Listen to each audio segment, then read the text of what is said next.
Bonjour à tous, très contente de prendre ce temps avec vous aujourd'hui. On est vendredi, fin de semaine bientôt.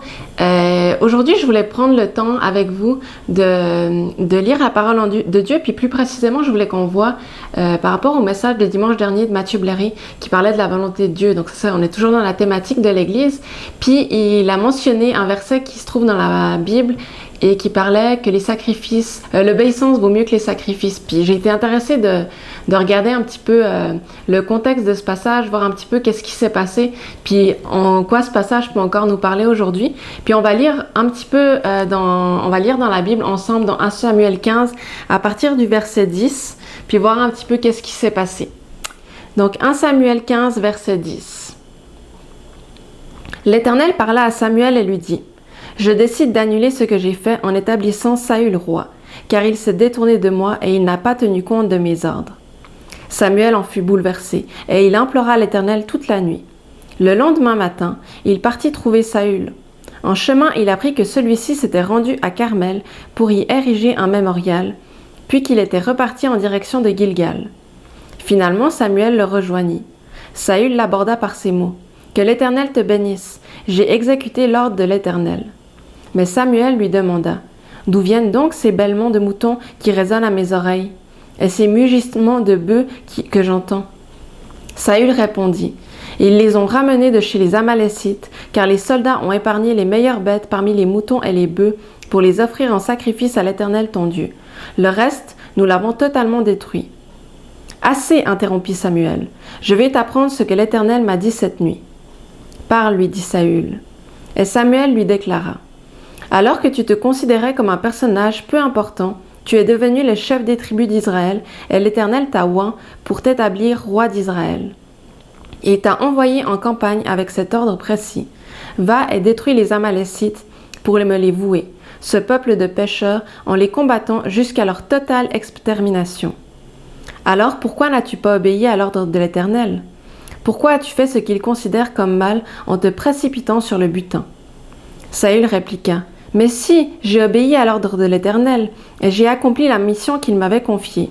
J'ai ramené Agag, roi d'Amalek, et j'ai exterminé les Amalécites pour les vouer à l'Éternel.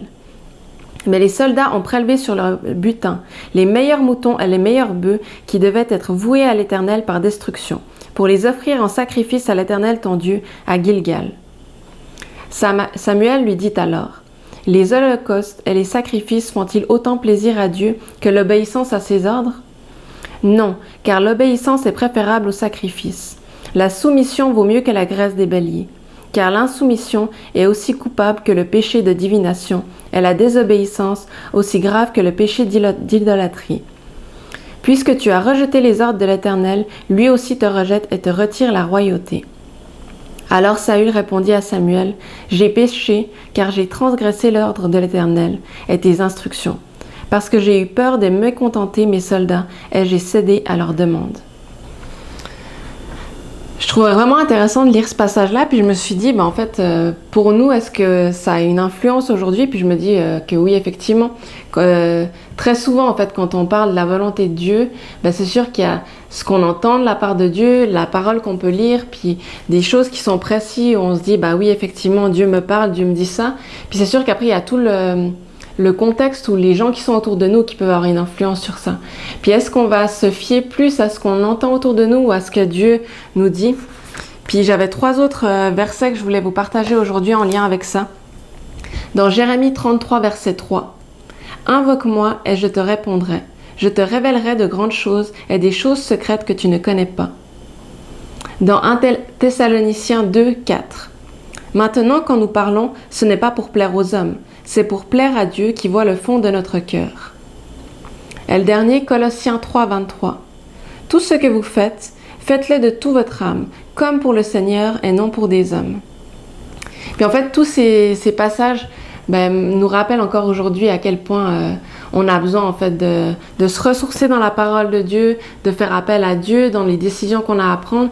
Puis également, comme Colossiens 3, 23 nous dit, « Tout ce que vous faites, faites-le de toute votre âme, comme pour le Seigneur et non pour des hommes. » Puis également, en fait, je vais vous encourager aujourd'hui, c'est que dans tout ce que vous avez à faire actuellement, que ce soit dans votre travail, dans vos études, dans vos relations familiales, je vous encourage à le faire comme pour le Seigneur et non pour les hommes.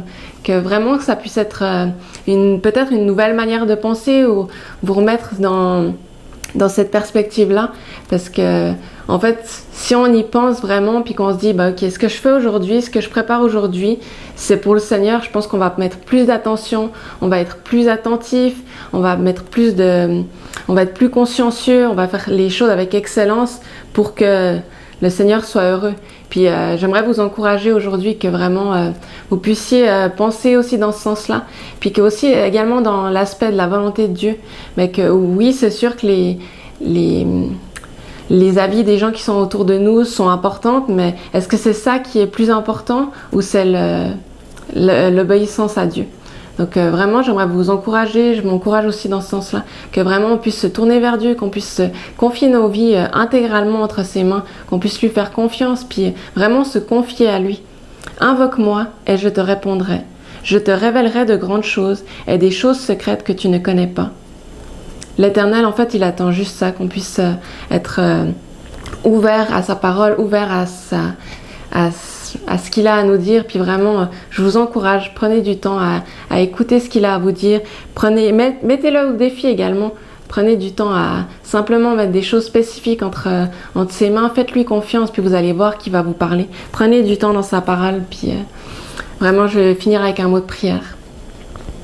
Seigneur Jésus, je veux vraiment te demander de venir encore transformer nos cœurs, Seigneur, nous changer, Seigneur, qu'on soit capable, Seigneur, de regarder à toi à chaque instant, qu'on puisse, dans chaque décision qu'on a à prendre ou ce qu'on fait jour après jour, qu'on puisse le faire pour toi, qu'on puisse le faire pour ta gloire, qu'on puisse le faire en se disant que c'est pour toi et non pour les hommes, que vraiment les décisions qu'on a aussi à prendre, qu'on puisse vraiment se caler sur toi, sur ce que tu veux pour nous et non sur ce que les êtres humains veulent pour nous.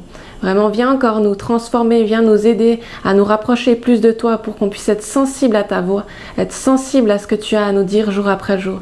Merci pour ta parole, Seigneur, merci parce que à chaque instant, tu veux nous parler encore et tu me parles encore aujourd'hui. Et je te prie encore de venir toucher chaque personne qui va écouter cette vidéo aujourd'hui. Amen. Je vous souhaite une bonne fin de journée, puis j'ai bien hâte de vous retrouver. Bye!